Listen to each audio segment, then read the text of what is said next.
etc. E sempre fui apaixonado pela fauna. E eu, assim, fui, logicamente, no ensino fundamental, no ensino médio, sempre tinha interesse, gostava muito das aulas de laboratório dos colégios, né? E sempre fui ir atrás, conversava com professores. E daí, né, quando eu cheguei no meu cursinho, o que existia de curso que eu podia fazer, né? Eu pensava em veterinária, eu pensava em engenharia florestal, até que um professor falou: mas por que você não faz biologia, né? Eu sabia que biologia era uma matéria do cursinho, mas do colégio, mas eu não sabia que existia um curso de biologia.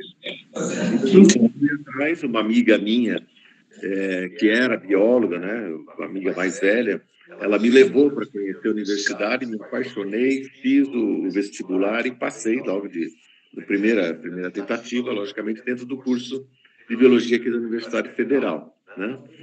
E eu sempre tive muita paixão por répteis, né? Desde pequeno, por causa, talvez, dos dinossauros, né? Mais tarde dos jacarés, depois mais tarde com as cobras, que é o grupo com que eu trabalho mais com pesquisa hoje. Desde o primeiro ano da faculdade, eu fiz estágios, fiz vários estágios, fiz estágio numa associação, né, numa ONG que tinha um pequeno serpentário, depois na Secretaria de Saúde, quando começou o projeto de serpentário aqui para a produção de soro antiofídico, eu fui o primeiro estagiário, basicamente inaugurei junto com a bióloga responsável na época o serpentário daqui. Fiz estágio no zoológico, no passeio público, na própria universidade, e daí me formei em 89 e desde então comecei a trabalhar na área de consultoria ambiental, né? Quando começaram, na época, os primeiros estudos de impacto ambiental, eu comecei a trabalhar na área de herpetologia, então, que é o estudo dos anfíbios e répteis. Nos 2 primeiros anos trabalhei com isso, depois fui para o mestrado, depois doutorado e sempre trabalhando aí na pesquisa com répteis, né? Só que tive outros caminhos, tive outros que depois eu posso contar para você, outras coisas, outros desmembramentos aí na profissão. Tá? Acho que uma dúvida que mais que todo mundo tem, assim, quando pensa na profissão, é o que você faria, tipo, todo santo dia. O que você acorda, o que você faz. É porque você fala, pô, sou um biólogo, sou um pesquisador. Mas o que realmente você faz, tipo, no seu dia a dia? Você pesquisa em laboratório, você pesquisa pesquisas de outras pessoas, você acaba indo realmente para a prática. Como funciona isso no seu, realmente na rotina de biólogo, de um zoólogo até, né? Bom, na verdade, eu tive muitos desmembramentos na minha vida, né? Eu comecei, então, trabalhando na área de consultoria ambiental, fazendo estudos de impacto ambiental. Comecei a fazer esses primeiros estudos com anfíbios e répteis, né? Passei, logo nos primeiros anos, eu passei num concurso na Prefeitura de Curitiba, trabalhei um pouco com educação ambiental e depois eu fui para o Museu de História Natural, Capão da Embuia, que fica em Curitiba, né? E comecei a montar as coleções, ajudar, né? Na montagem ali da coleção de herpetologia do museu, tá? Então, isso como funcionário já, e foi quando eu entrei no mestrado, e daí trabalhando, né, no mestrado, consegui apoio da Fundação Boticário para desenvolver projetos de pesquisa e efetivamente ia para campo, fazia as observações, coletas de material, incrementava a coleção, fazia as observações dos animais em campo, né? E até que consegui, então, defender a minha dissertação, que era sobre as cobras das florestas com araucária. Tá? Nesse meio tempo, abriu um concurso na Copel, e eu entrei nesse concurso. Eu trabalhei, né, nas consultorias, antes trabalhei com as usinas hidrelétricas da Copel, usina de Segredo, usina de Salto Caxias, etc. E eu entrei na Copel achando que eu poderia continuar na área de pesquisa apenas, né, que era a minha paixão. Mas, logicamente, que a Copel tem outros interesses que não são pesquisa, que era o desenvolvimento da gestão ambiental das usinas. Então, eu diminuí muito meu trabalho na área de herpetologia e comecei a trabalhar com questão de avaliação de impactos ambientais, etc., né?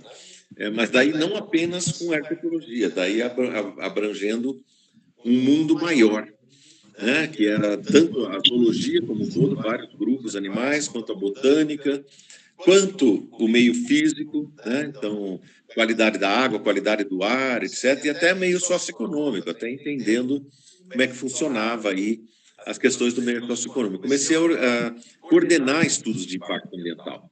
E daí você tem uma visão maior, você parte de uma visão que não é específica, é uma visão mais generalista e multidisciplinar, né? E interdisciplinar. Tá? Então, foram 5 anos da Copel trabalhando com essas questões. E a herpetologia ficou um pouco de lado nesse meio tempo, né? E depois desses 5 anos, né, eu terminei, nesse meio tempo eu terminei o meu mestrado, e eu tive o convite para dar aulas na Universidade de Tuiuti.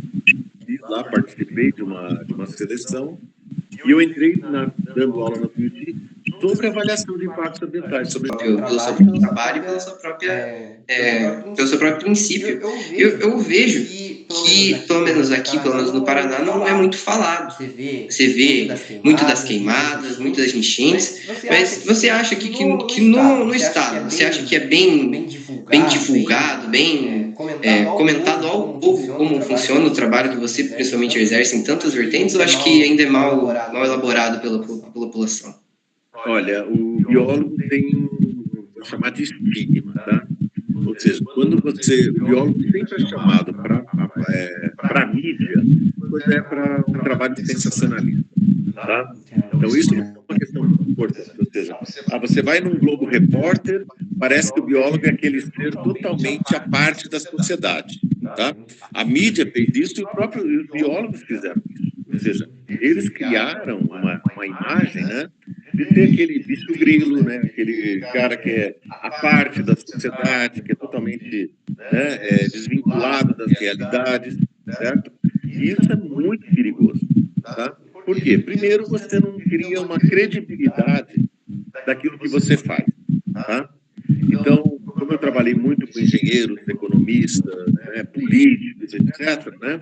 Então, sempre aquela ideia, não, vamos deixar alguma coisinha para os biólogos ficarem felizes, tá? E o restante vamos degradar.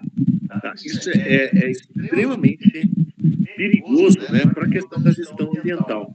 E o biólogo perde espaço de trabalho, perde, tá? Porque na hora que você vai querer alguém que faça a gestão de um empreendimento, né, você não vai chamar um biólogo, você vai chamar um engenheiro ambiental, você vai chamar um geógrafo, um engenheiro florestal, e o biólogo perde esse espaço, tá?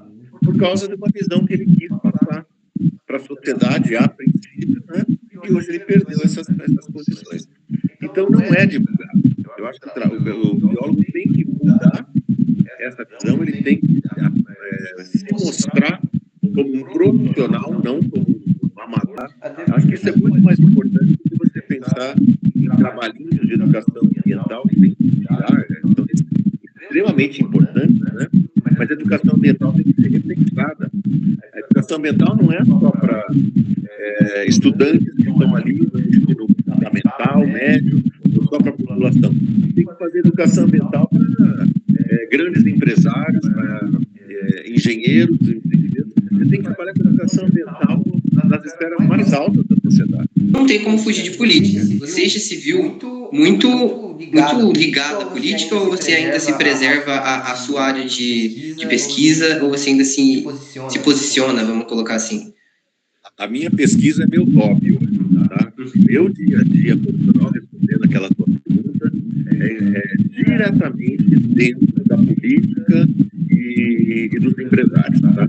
Então, eu atuo muito mais dentro dessa esfera política, da esfera das grandes empresas, né? E, na verdade, dentro da área de pesquisa, tá?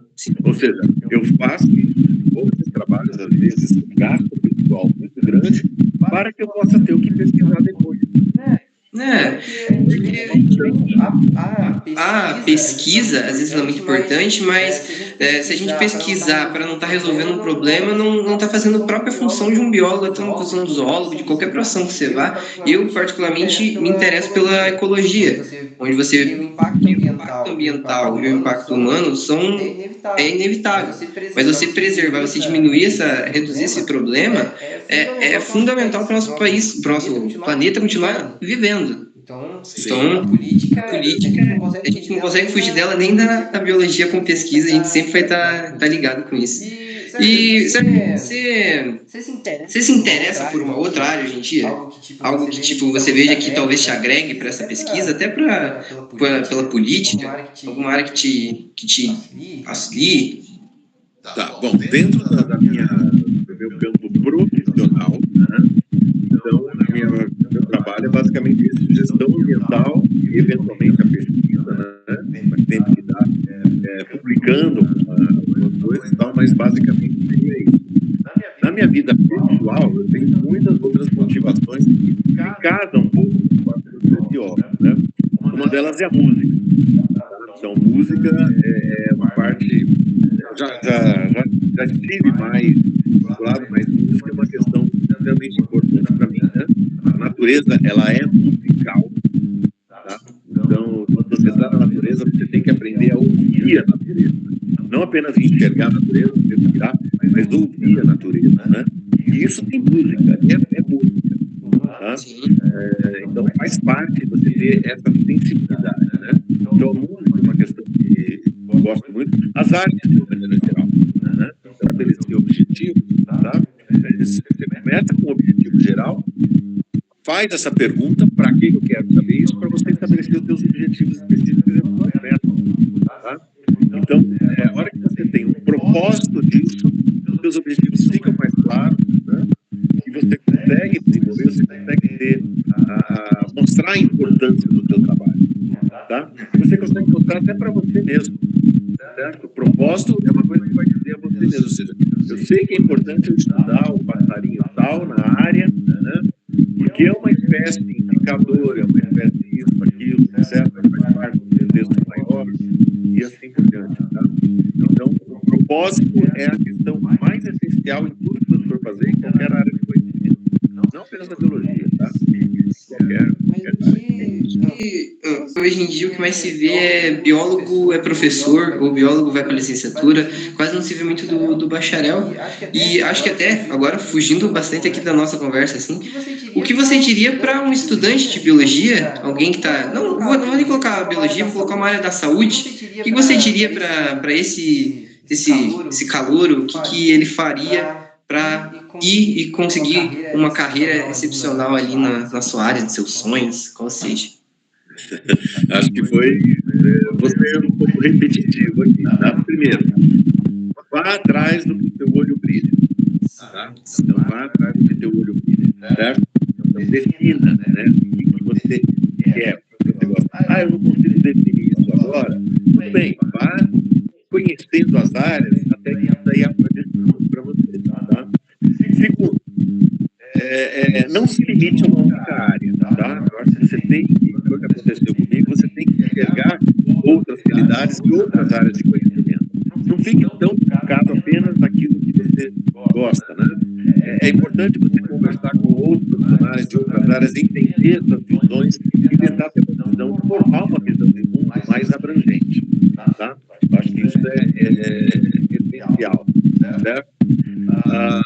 Terceiro lugar, seja o melhor possível naquilo que você trabalha, tá? E isso vai requerer que você faça, que você abra a mão de algumas coisas para poder ampliar conhecimento, talvez ir num congresso, discutir com profissionais, procurar ajuda, não se limitar dentro do seu mundo, tá? Seja responsável, né, com a tua vida, com aquilo que você está vendo, tá? E, por fim, novamente, né, estabeleça propósito, tá? Então, o propósito vai orientar você para aquilo que você quer. E, né, essa é a minha visão particular, pense nisso como uma mordomia diante do teu próximo e diante do Criador do mundo, do universo, do que quer que seja. Isso dentro da biologia é confuso, né? Porque o biólogo é o modismo de dizerem ateus, agnósticos, etc. Parece que isso dá um certo status, né? Não tem Muito nesse pensamento falando agora, né, de cristão para cientista, você olha duas coisas completamente diferentes, você se perde. E eu vejo aqui com essa entrevista que eu vi, eu entendo hoje melhor, como que alguns princípios que eu tinha também, mas também como você não consegue desvincular uma área da outra, são coisas que você vai acabar, mesmo que seja se fora do seu interesse, você vai acabar se conversando, você vai acabar vendo, e até para quem se acredita, eu que os outros vão poder ver essa gravação, que eles também vejam isso e que entendam que uma área não é tudo, não é a única visão, tem que olhar para todos os lados para ter uma visão certa do que você quer, do que você acredita. Sim.